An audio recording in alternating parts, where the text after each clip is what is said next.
let's dive into this history a little bit. So we're talking about the Natural Olympia. You've competed at the Jordan Cup, Mr. America, WNBF Worlds? No, No, haven't done no. those.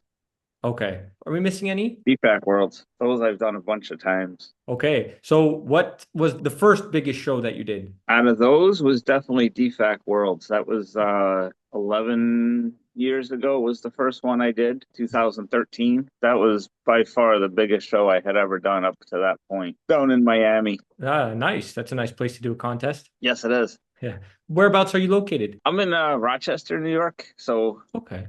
I guess I consider it Western New York, about an hour from Niagara Falls and Buffalo, about 5, 6 hours from New York City. Right on. Which I grew up on Long Island, so I've got a ways to get back home. And was the DFAC Worlds, was that because it was in Miami that intrigued you? You wanted to go a little vacay, that type of thing? Or was it just happened to be there and you were already competing with DFAC? Yeah, it would just happen to be there, and it was more of a fluke. Like I was competing around Rochester area, Rochester, Buffalo area at the time, and I had followed DFAC since they started in the US like a year or two before. They had tried to hold some sort of conference with all the natural organizations, and they were just getting started. And they did a show in New Jersey that spring. So I was already competing up here in the spring, and my training partner and I had talked, and he was like, why not do it? So we went to Jersey. I did my first DFAC show and was kind of blown away by Rich Fitter and Vicky and Mike and their approach to the drug testing, the athletes taking care of everybody. Everybody had their time on stage, and it was such a well done organization. The competition was great. So then the talk became, what about doing worlds? One thing led to another, and I ended up in Miami that year. What was the placing like? I think you were mentioning, or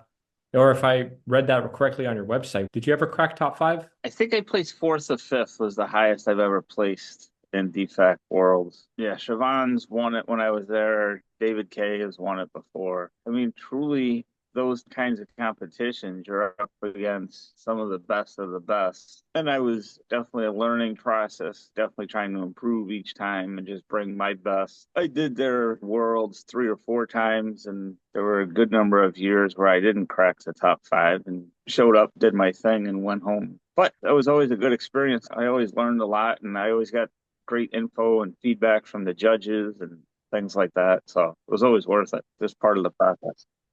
Yeah, absolutely.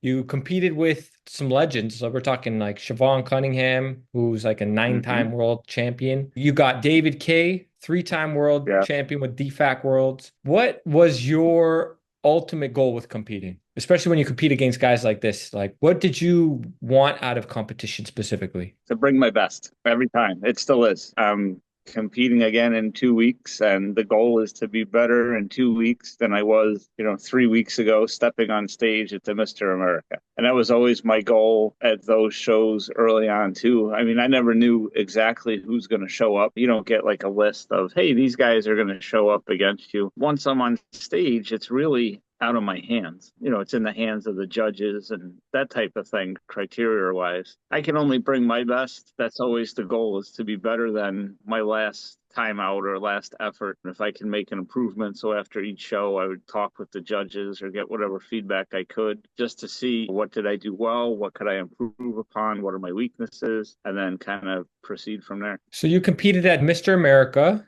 Let's talk about that. How was that experience and what did you get out of that show specifically? The most recent one, it was a good experience. I did it 4 years ago. Mark had brought it back for the first time in a few years, and or had taken it over that year.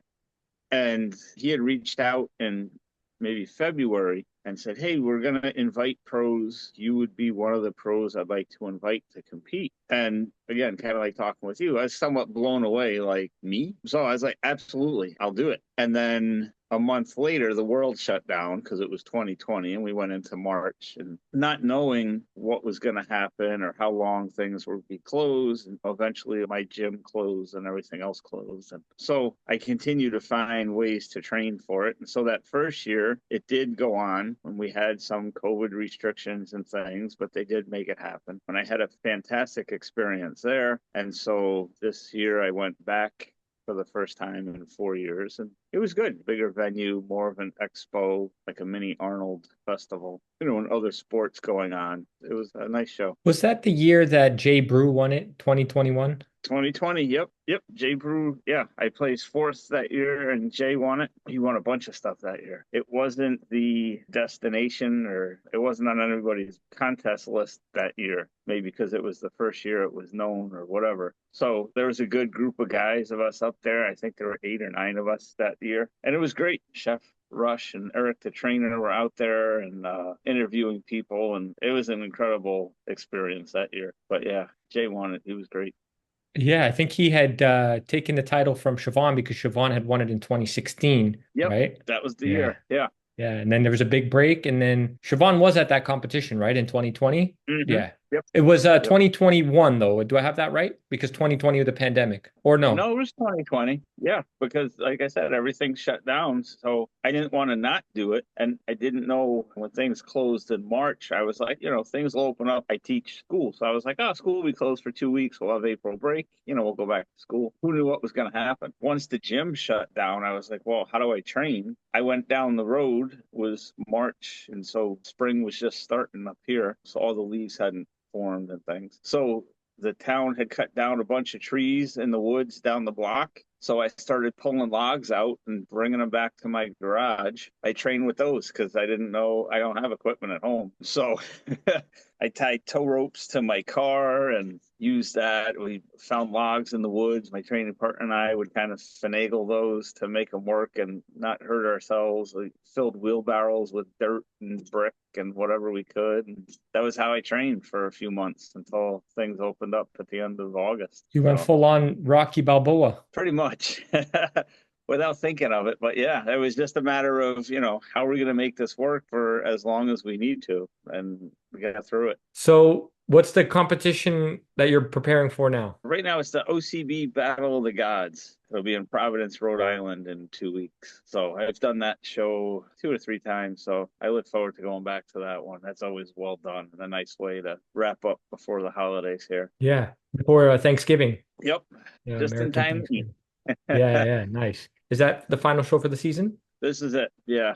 Okay. Yeah, this will be my fourth and final show for this season. What else did you do? So you did the Mr. America, now you're going to do the OCB Battle of the Gods. What are the other two that you did Yep, I already? did Yorton Cup and I did the OCB Presidential down in Maryland back in August. That was Okay. the first one. So the OCB Orton Cup, how was that? What was the experience like there? Very well run, very much on time. It was a 2-day event this year, so they did all the women divisions on Saturday and all the men's divisions on Sunday. But it ran real smooth. Competition was great. I mean, the people I compete with and stuff are always awesome. Everybody was great backstage and off stage and got to meet a lot of people. So it was a great experience again. Very well done. So that's a big show. So for those tuning in, you already know Yorton Cup, one of the most prestigious natural bodybuilding events of the year. I wonder Mhm. if, or yeah, how it stacks up to what it was like, let's say mid 2000s. Like we're talking Philip Ricardo Jr. era, Doug Right. Miller.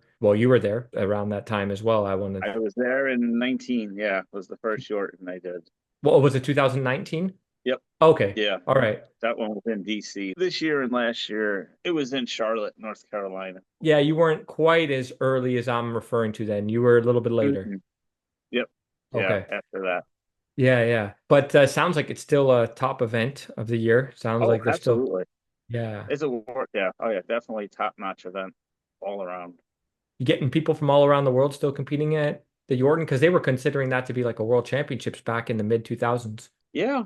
I'm trying to think if I met anybody from other countries this time. I don't know if I did or not, but yeah, definitely a worthy event for that for sure. If anything, it's a big national event, right? Hmm.